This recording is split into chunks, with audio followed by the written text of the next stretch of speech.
നാടിനെ ഒന്നാകെ കണ്ണീരിലാഴ്ത്തി ഒരു കണ്ണീരോർമ്മയായി മാറുന്നു വയനാട്ടിലെ ജെൻസൺ. ചൂരൽമല ഉരുൾപൊട്ടലിൽ ഉറ്റവരെല്ലാം നഷ്ടമായ ശ്രുതിയുടെ പ്രതിശ്രുത വരൻ ജെൻസന് നാട് വിട നൽകാൻ പോവുകയാണ്. ജെൻസന്റെ മൃതദേഹം പോസ്റ്റ്മോർട്ടം നടപടികൾക്കായി ബത്തേരി താലൂക്ക് ആശുപത്രിയിൽ എത്തിച്ചു എന്നുള്ള വിവരം ഇപ്പോൾ പുറത്തു വരുന്നുണ്ട്. പോസ്റ്റ്മോർട്ടം നടപടികൾക്ക് ശേഷം പൊതുദർശനത്തിനായി ആണ്ടൂർ ഓഡിറ്റോറിയത്തിലേക്ക് കൊണ്ടുപോകും എന്നുള്ളതാണ് നമ്മൾ മനസ്സിലാക്കുന്നത്. ഷാഹിദ് റഹ്മാൻ വിവരങ്ങളുമായി ചേരുന്നുണ്ട് ബത്തേരി താലൂക്ക് ആശുപത്രിയിൽ നിന്ന്. ഷാഹിദ്, മൃതദേഹം അവിടേക്ക് എത്തിച്ചിട്ടുണ്ട്. കേരളം ഒന്നാകെ കണ്ണീരണിഞ്ഞു നിൽക്കുന്നു. വിവരങ്ങൾ എന്താണ്? അവിടെ നടപടികൾ എപ്പോൾ തുടങ്ങും ഷാഹിദ്?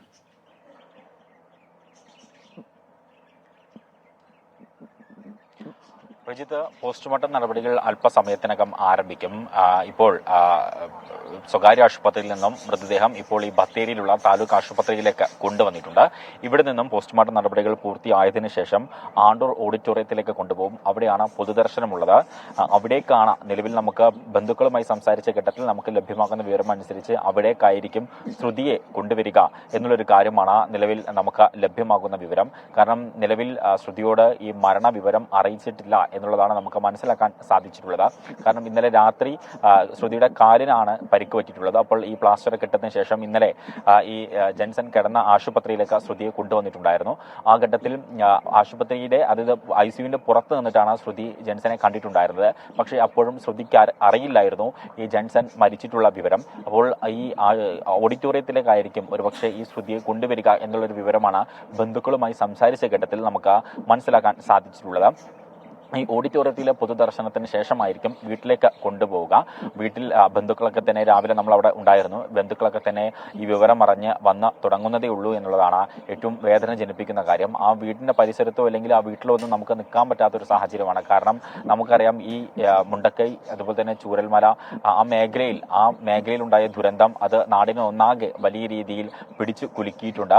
ആ വേദനയിൽ എല്ലാവരും ആ വേദനയൊന്നും മറന്ന് വരുന്ന സമയത്താണ് ഇപ്പോൾ വീണ്ടും ഇത്തരത്തിൽ എല്ലാവർക്കും നോവായി മാറിക്കൊണ്ട് ഇപ്പോൾ ഈ ജെൻസന്റെ മരണം സംഭവിച്ചിരിക്കുന്നത്. അതോടൊപ്പം തന്നെ ശ്രുതി വീണ്ടും തനിച്ചായി എന്നുള്ളത് ഏറ്റവും വേദന ജനിപ്പിക്കുന്ന ഒരു കാര്യമാണ്.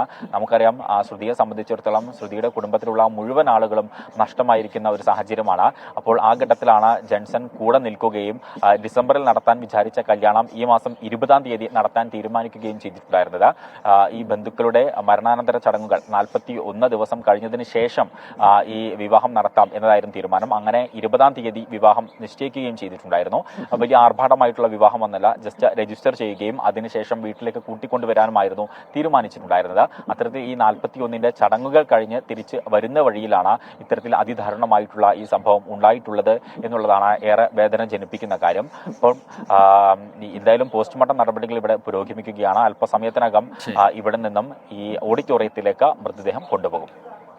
ശ്രുതിയും ആ നാടുമൊക്കെ എങ്ങനെ ആ വേദന സഹിക്കുമെന്നുള്ള കാര്യം അറിയില്ല. എന്തായാലും അതിജീവിക്കാൻ അവർക്ക് കഴിയട്ടെ എന്ന് മാത്രമേ നമുക്ക് ഈ ഘട്ടത്തിൽ പറയാൻ കഴിയൂ. ഉരുൾപൊട്ടലിൽ എല്ലാം നഷ്ടമായ ഉറ്റവരെയൊക്കെ നഷ്ടമായ ശ്രുതിയെ ചേർത്ത് നിർത്തുന്ന ജെൻസന്റെ കാഴ്ച, ശ്രുതിക്ക് കരുത്തായി മാറുന്ന ജെൻസന്റെ കാഴ്ചയൊക്കെ നമ്മൾ കണ്ടതാണ്. ആ ജെൻസൺ കൂടിയാണ് ഇല്ലാതാവുന്നത്.